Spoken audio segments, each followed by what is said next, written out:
Assalamualaikum warahmatullahi wabarakatuh. Selamat pagi, siang, sore, dan malam. Saya Dita Erlangga Dan saya Ganu Nandora dari kelompok 4 ingin mempresentasikan video tentang data sekunder untuk memenuhi tugas mata kuliah riset pemasaran.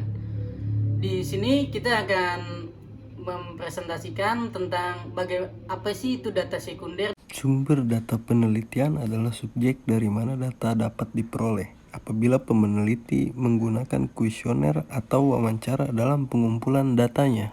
Data sekunder adalah jenis data dalam penelitian berdasarkan cara memperolehnya, yang artinya sumber data penelitian yang diperoleh dan dikumpulkan peneliti secara tidak langsung melainkan dengan pihak yang lain. Data sekunder merupakan data pendukung yang dapat meningkatkan kualitas suatu penelitian. Kita masuk ke perbedaan data primer dan data sekunder. Yang pertama, tujuan. Data primer langsung untuk menyelesaikan masalah.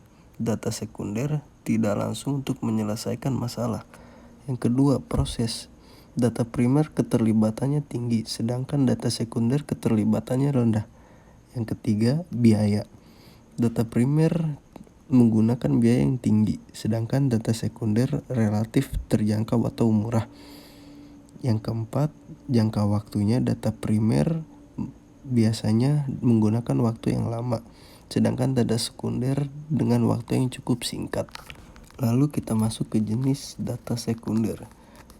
Jenis-jenis data sekunder dibagi menjadi dua, ada internal dan eksternal.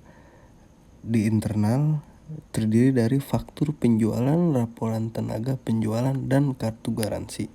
Di eksternal dibagi lagi menjadi dua, ada yang dipublikasikan oleh Badan Pemerintah Catatan Keuangan dan Komersial, yaitu data kesan iklan, data audit toko, dan data geodemografi. Adapun kelebihan dan kekurangan data sekunder.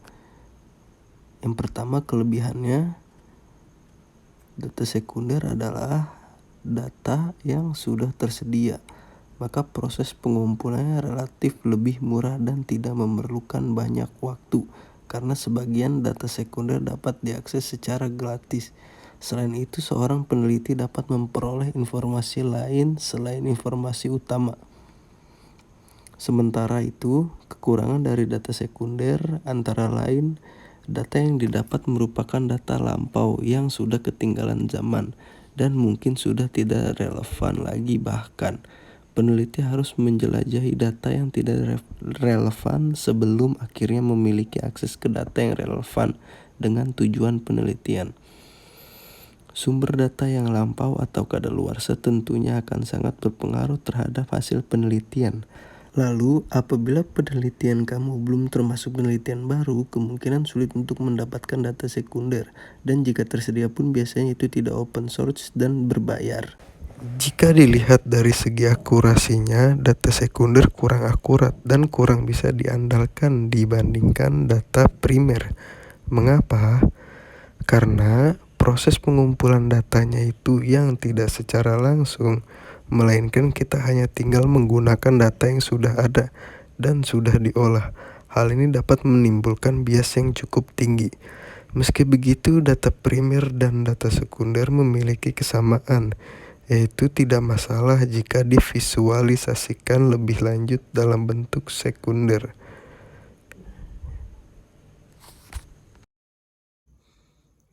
Terima kasih telah melihat video ini.